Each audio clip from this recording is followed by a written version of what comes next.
Hey y'all! So today we're going to be starting chapter 12 in the book, Women Who Run with the Wolves. And this is going to be such a, I feel like I say this every time, but it's going to be very, very rich, and it's going to have a lot to offer us. And you'll see why. I actually struggled to whittle this down to, you know, where I feel like this first video in the series of chapter 12 is going to be, I want it to be a good balance, that it's not over time too much, that we have plenty of time to share some thoughts about it, and good conversation points, and thoughts to make, to spur your own mind to further continue processing and thinking on your healing journey. And also without cutting out important details. That was a really big challenge for me today, honestly. So I really encourage you to buy the book. I feel like that's the very best thing you can do. That way you these videos are supplementing what you're already reading for yourself. And so that I feel like that would be the best way to really get the most benefit out of going through these videos with me, and I just encourage you to do that. It's always been available on Amazon every time I've checked. Hopefully it's still out there. I haven't checked today, but and you'll get to see all the reviews of the book and everything too. It's fantastic. And so let's go ahead and dive in. Chapter 12 is called Marking Territory, the Boundaries of Rage and Forgiveness. And you know, I feel like rage is natural. It's just an intense form of anger. We all experience it. It's a normal human emotion. I think it's easy for us to judge ourselves for it and to shame ourselves for it, when in reality it's just part of the human experience. You know what I mean? And so it really comes down to, I feel like it does serve a purpose, and I almost feel like we're stewards of our emotions. It's kind of like, if we handle them properly and value them and respect them the way that we should, then it's an opportunity for us to turn them into lessons. You know, I think that they're kind of like our body's way. It's like the manifestation of whatever ahas we're having on a deep level, where that mind and body, soul and spirit connection is just really kicked in high gear, and we're experiencing the emotions as an effect. I feel like it's almost like they're the result, they're the symptoms of an aha, a deep level aha, but we're not going to be able to grasp that aha as the gift that it truly is, to teach us a lesson and increase our wisdom, unless we can reach a certain level of maturity enough, and awareness enough, and patience and tolerance and all those things, to be a good steward of our emotions and to be able to control them. Do you see what I'm saying? Not repress. That's not what I mean when I say control, but just have a grip on them. And so I feel like they're a blessing in that manner if we can come to that point of understanding that. So and I also think too, you know, we've talked about that state of being frozen, and I feel like specifically going into this chapter talking about rage and anger, I think that can serve to help push you out of that state of being frozen. You know, when you first learn everything that you need to learn about the toxicity you may have been living in, and you start to become aware, and then you're going to start to feel some, you know, that injustice, and part of, you know, inside of you, like, I can't believe this happened to me. Oh my gosh, I can't believe I've been so trusting and naive, and you know, there's been people that I've loved that have taken advantage of that. So you're going to start to feel that anger at that point, and that's going to be what helps to move you out of that state of being frozen. You know what I mean? So it's good for that. I think it brings you a certain level of clarity of mind. It makes your mind sharp when your senses are engaged in a strong strong emotion. That's a great benefit. And I think because of that right there, you're going to start to have those dots connecting, the puzzle pieces coming together. So it's just like a snowball effect where everything just starts coming together for you. Comprehension, awareness, strength, understanding yourself at a deeper level, and how all of this works together, your mind, your emotions. So it all in the end, I truly believe, works for our benefit. We just have to wake up to that fact and embrace it and be mature enough to handle it, like I said, with patience and tolerance, and she talks about that too. So I hope that was a good opening for you with my thoughts. And so let's go ahead and move forward. So chapter 12, marking territory, the boundaries of rage and forgiveness. The first section is called the Crescent Moon Bear. And she says, under the tutelage of Wild Woman, we reclaim the ancient, the intuitive, and the passionate. When our lives reflect hers, we act cohesively. We carry through, or learn to if we don't already know how. We take the steps to make our ideas manifest in the world. And that reminds me of a video I've made in the past, if you have interest, if you haven't seen it, where I talk about faith versus fear and manifesting, and how, depending on what we're holding in our mind and heart with regard to faith or fear, how that plays a part even unconsciously in manifesting the outcomes in our life.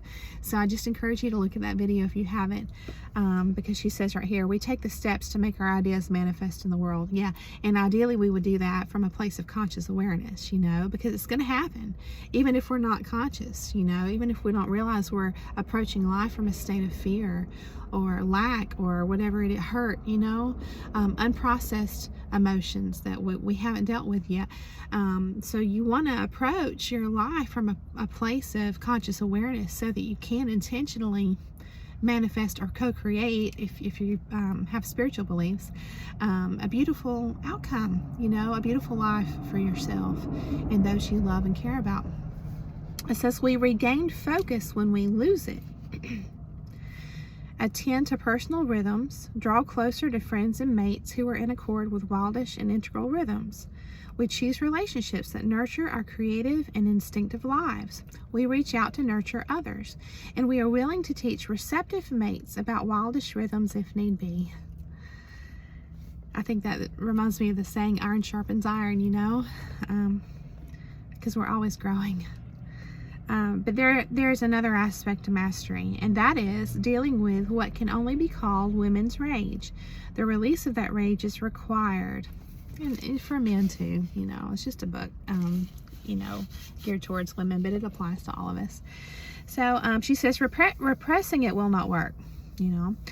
She says it's like trying to put fire into a burlap bag. Neither is it good to scald ourselves or someone else with it. Exactly. So she says, there we are, holding this powerful emotion that we feel came upon us unbidden. It is a little like toxic waste. There it is. No one wants it, but there are a few disposal areas for it. One has to travel far in order to find a burial ground. Yeah. So she says, here is a literary version of a Japanese story called Tsukina Waguma, the Crescent Moon Bear, which can help us see our way through this matter.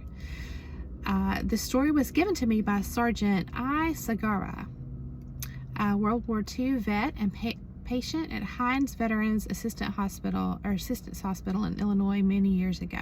So I would encourage you, this story, it's very long. I'll probably summarize parts of it, and then also share other parts, just so you understand the level of detail. And again, if you have the book, that's great. You can read it yourself and skip this part if you want. But it just goes through this long process. And then we're going to talk about the point of it, what that means and all the symbolism. And the cool thing about this story, I'm going to go ahead and tell you now, is that it literally, her analysis after the story breaks down the symbolism of the story, like specifically. So what I'm going to do is put in the description of this video some notes for you, so that if you want to just snapshot that or screenshot, whatever it's called, or jot it down, it'll be there for you. Or if you just enjoy the process of journaling, then I encourage you after the story, or even during the story, but especially afterward when she's breaking everything down, all the symbolism, there's going to be like exact points that we can reference. So again, I'm going to put those in the description, and then we'll be talking about some as well. So let's go ahead and dive in and read about the crescent moon bear. Okay, it says, there once was a young woman who lived in a fragrant pine forest.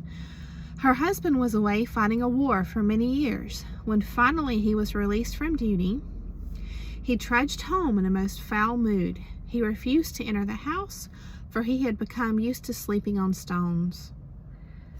He kept to himself and stayed in the forest day and night. His young wife was so excited when she learned her husband was coming home at last. She cooked and shopped and cooked and made dishes and bowls of tasty white soybean curd, and 3 kinds of fish, and 3 kinds of seaweed, and rice sprinkled with red pepper, and nice cold prawns, big and orange. Smiling shyly, she carried the food to the woods and knelt beside her war-weary husband and offered to him the beautiful food she had prepared. But he sprang to his feet and kicked the trays over so that the bean curd spilled. The fish jumped into the air, the seaweed and rice spilled into the dirt, and the big orange prawns rolled down the path. "Leave me alone," he roared, and turned his back on her. He became so enraged that she was frightened of him. And finally, in desperation, she found her way to the cave of the healer who lived outside the village. It says, "My husband has been badly injured in the war," the wife said. "He rages continuously and eats nothing. He wishes to stay outside and will not live with me as before. Can you give me a potion that will make him loving and gentle once again?" The healer assured her, "This I can do for you, but I need a special ingredient. Unfortunately, I'm all out of hair from the crescent moon bear. So you must climb the mountain, find the black bear, and bring me back a single hair from the crescent moon at its throat. Then I can give you what you need, and life will be good again." Some women would have felt daunted by this task. Some women would have thought the entire effort impossible. But not she, for she was a woman who loved. "Oh, I'm so grateful," she said. "It is so good to know that something can be done." So she readied for her journey, and the next morning she went out to the mountain, and she sang out, "Arigato Zaisho." And I'm going to have to look into how to pronounce that. It's Z-A-I-S-H-O. Arigato Zaisho, which is a way of greeting the mountain and saying, "Thank you for letting me climb upon your body." She climbed into the foothills, where there were boulders like big loaves of bread. She ascended up to a plateau covered with forest. The trees had long, draping boughs and leaves that looked like stars. So the whole way up, she's thanking the mountain, she's thanking nature, and she's singing out this term, arigato zaisho. It says this was a way of thanking the trees even for lifting their hair so she could pass underneath. And so she found her way through the forest and began to climb again. So it became very difficult on her. It talks about the thorns, strange birds that would fly out to her at dusk, and they frightened her. And it says she knew that the birds were muen-otoke, spirits of the dead who had no relatives. And so she sang out prayers for them and said, "I will be your relative. I will lay you to rest." Really interesting. So she climbed, for she was a woman who loved. She climbed till she saw snow on the mountain peak. Soon her feet were wet and cold, and still she climbed higher, for she was a woman who loved. A storm began, and the snow blew straight into her eyes and deep into her ears. Blinded, she still climbed higher. And when the snow stopped, the woman sang out, "Arigato zaisho," to thank the winds for ceasing to blind her. She took shelter in a shallow cave and could barely pull all of herself into it. Though she had a full pack of food, she did not eat, but covered herself in leaves and slept. In the morning, the air was calm, and the little green plants even showed through the snow here and there. "Ah," she thought, "now for the crescent moon bear." So it says she just searched all day and near twilight, and so she finally found the bear, and it describes the bear and how fierce it was. And she found the den where the bear, lived. And it says she reached into her bundle and placed the food that she had brought in a bowl. She set the bowl outside the den and ran back to her shelter to hide. The bear smelled the food and came lurching from its den, roaring so loud it shook loose little stones. The bear circled around the food from a distance, sampled the wind many times, and then ate the food up in one gulp. The great bear reared up and disappeared into its den. The next evening, the woman did the same, setting the food in the bowl. But this time, instead of returning to her shelter, she retreated only halfway. The bear smelled the food, heaved itself out of its den, roared to shake the stars from the skies, circled, tested the air very cautiously, but finally gobbled up the food and crawled back into its den. This continued for many nights, until one dark blue night the woman felt brave enough to wait even closer to the bear's den. She put the food in the bowl outside the den and stood right by the opening. When the bear smelled the food and lumbered out, it saw not only the usual food, but a pair of small human feet as well. The bear turned its head sideways and roared so loud it made the bones in the woman's body hum. The woman trembled but stood her ground. The bear hauled itself onto its back legs, smacked its jaws, and roared so loud that the woman could see right up into the red and brown roof of its mouth. But she did not run away. The bear roared even more and put out its arms as though to seize her, its 10 claws hanging like 10 long knives over her scalp. The woman shook like a leaf in high wind, but stayed right where she was. "Oh, please, dear bear," she pleaded. "Please, dear bear. I've come all this way because I need a cure for my husband." The bear brought its front paws to earth in a spray of snow and peered into the woman's frightened face. For a moment, the woman felt she could see entire mountain ranges, valleys, rivers, and villages reflected in the bear's old eyes. A deep peace settled over her, and her trembling ceased. "Please, dear bear, I've been feeding you all these past nights. Could I please have one of the hairs from the crescent moon on your throat?" The bear paused and thought this little woman would be easy food. Yet suddenly he was filled with pity for her. "It's true," said the crescent moon bear. "You've been good to me. You may have one of my hairs, but take it quickly, then leave here and go back to your own." The bear raised its great snout so that the white crescent on its throat showed, and the woman could see the strong pulse of the bear's heart there. The woman put one hand on the bear's neck, and with her other took hold of a single glossy white hair. Quickly she pulled it. The bear reared back and cried out as though wounded, and this pain then settled into annoyed huffs. "Oh, thank you, Crescent Moon Bear. Thank you so much," the woman bowed and bowed. But the bear growled and lumbered forward a step. It roared at the woman in words she could not understand, and yet words she had somehow known all her life. She turned and fled down the mountain as fast as she could. She ran under the trees with leaves shaped like stars, and all the way through she cried "Arigato Zasho" to thank the trees for lifting their boughs so she could pass.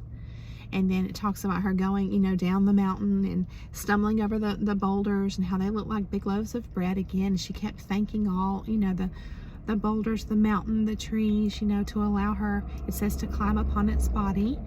And it says, though her clothes were ragged, her hair askew, her face soiled, she ran down the stone stairs that led to the village, down the dirt road, and right through the town to its other side, and into the hovel where the healer sat tending the fire.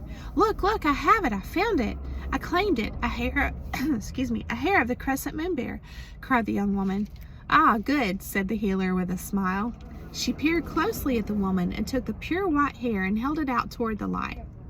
She weighed the long hair in one hand, measured it with one finger, and exclaimed, "Yes, this is an authentic hair from the crescent moon bear."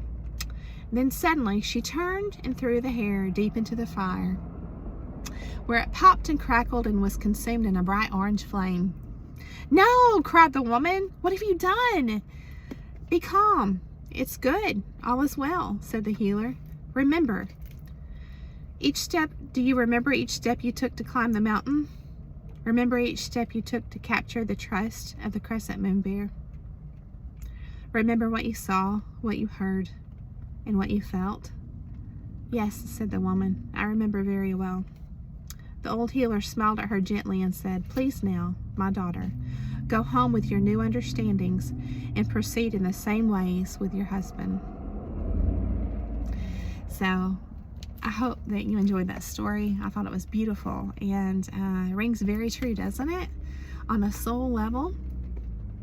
And I feel like this is the kind of thing where without just immediately diving into the analysis from another person, you know, the author, it's like just allowing this story to get absorbed in your own mind and heart and reach those deeper levels of your consciousness. It's like it feeds your mind in such a way, a deep way, that I feel like you're going to have ahas, you know, pop up just randomly as you go about your day, like from your subconscious, because you've fed the story now into your mind.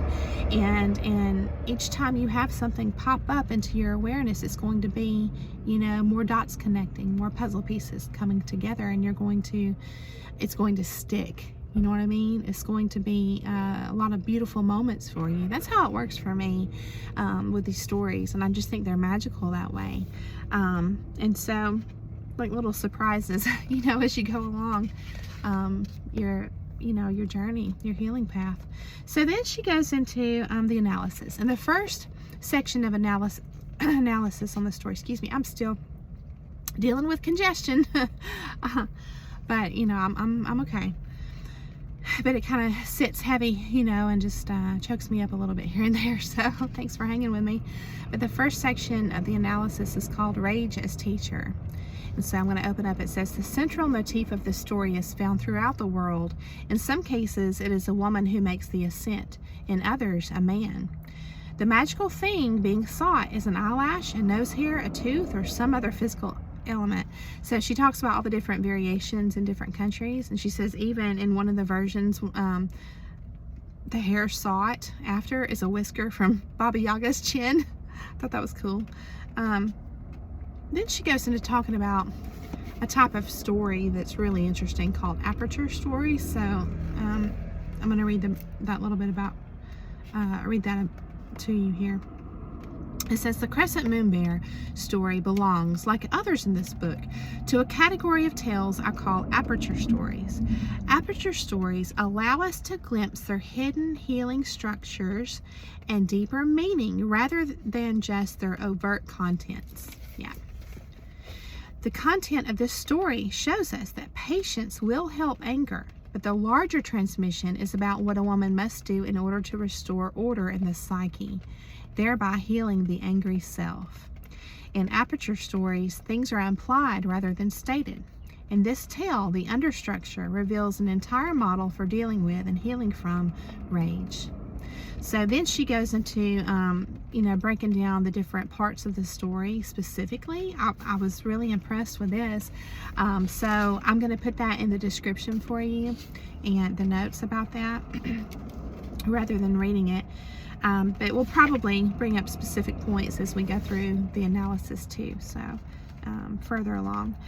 It says, this story is one of a group of stories, and what I'm about to read you is very heavy. I wrote the word heavy, so I thought I would share that with you in case it helps, you to pay attention and absorb. This story is one of a group of stories that begin with the protagonist appealing to or soliciting an injured, lonely creature of one sort or another. If we look at the story as if all components were part of a single woman's psyche, we can see that the psyche has a very angry and tortured sector in the image of the husband home from the war. So again, I think these stories can be dissected both internally as all parts of your own psyche, and simultaneously dissected as, the dynamic between you and another person. So it says, the loving spirit of the psyche, the wife, takes it upon herself to find a cure for the anger and rage so she and her love can live in peace and with love once again. This is a worthy endeavor for all women, for it treats rage and often allows us to find our way to forgiveness. The tale shows us that patience is a good thing to apply to fresh or old rage, as is embarking on a quest for its healing. Though each person's healing and insight will be different, the story proposes some interesting ideas about how to go about the process. Yeah.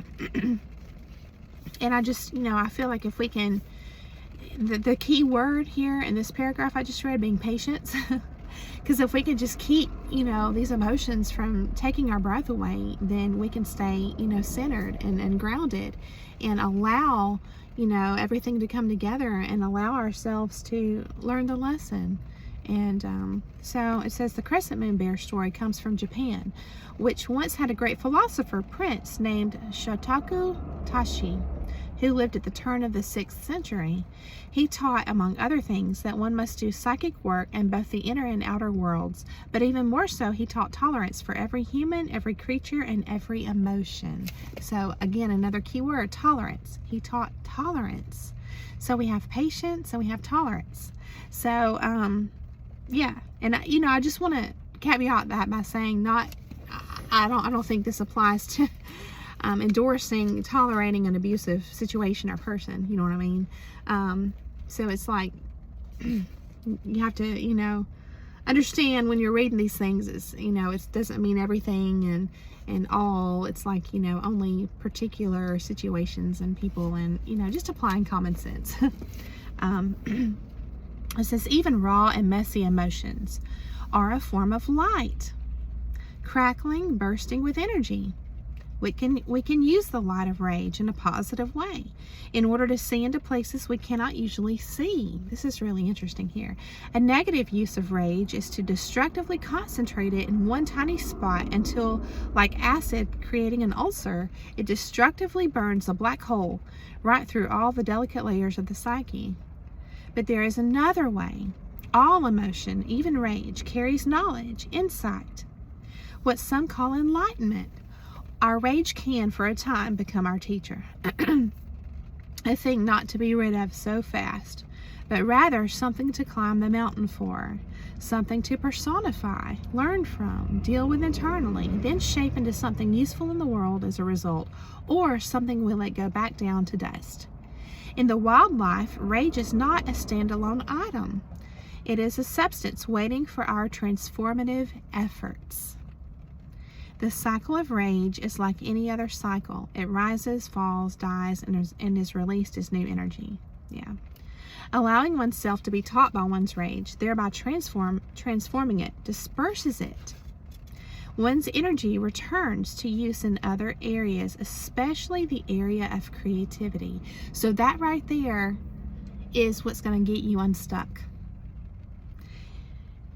Although it's like harnessing, harnessing these feelings, and being able to be patient and tolerant of them until you can learn that lesson and let it inspire you to move you forward, It says, although some people claim they can create out of their chronic rage, the problem is that rage confines access to the collective unconscious, that infinite reservoir of imaginal images and thoughts, so that a person creating out of rage tends to create the same thing over and over again. It's like that victim mindset, with nothing new coming through. Untransformed rage can become a constant mantra about how oppressed, hurt, and tortured we were. One of my friends and fellow performance artists who claims to have been enraged forever refuses all help in dealing with it. When she writes scripts about war, she writes about how bad people are. And when she writes scripts about the culture, similar bad characters arise. When she writes scripts about love, the same bad people with the identical bad intentions show up. Rage corrodes our trust that anything good can occur. Something has happened to hope. And behind the loss of hope is usually anger. Behind anger, pain. Behind pain, usually torture of one sort or another. Sometimes recent, but more often from long ago. I thought that was very powerful. So she talks about injuries, physical injuries, and how, we can't have a physical injury and then just not do anything about it for 30 years and expect everything to be fine. It's kind of like, using that same analogy and applying it to our psyche and, psychological trauma. It's like, we think we can just put stuff off. And it's not that we really need to blame ourselves, because a lot of times stuff happens, in our childhood, and we don't know how to process it. We don't have the tools and the help in that moment in our childhood to process it properly. So it's kind of like it gets put off, not out from our choice, but it's just what happens until we get older and we get wiser and we understand, oh, I need help, and there's a problem, I need help, and now I understand how to process it. Now I understand how to deal with it. You know what I mean? But I think that can help us to create patience for ourselves, that just understanding all of how this works through our life. And it says, she talks about even how the original trauma would cause tremendous disruption of other systems and rhythms in the body. She references the immune, osteopathic, and locomotion patterns. And she says it's precisely the same situation with old psychological trauma. So, yes. She says that's no way to live, intermittently or otherwise. There is a life beyond thoughtless rage. As we see in the tale, it takes a conscious practice to contain and heal it, but we can do it. It truly takes only climbing through one step at a time. So it takes perseverance. It takes that commitment, to climb the mountain. And whether it be all in here for your own healing, or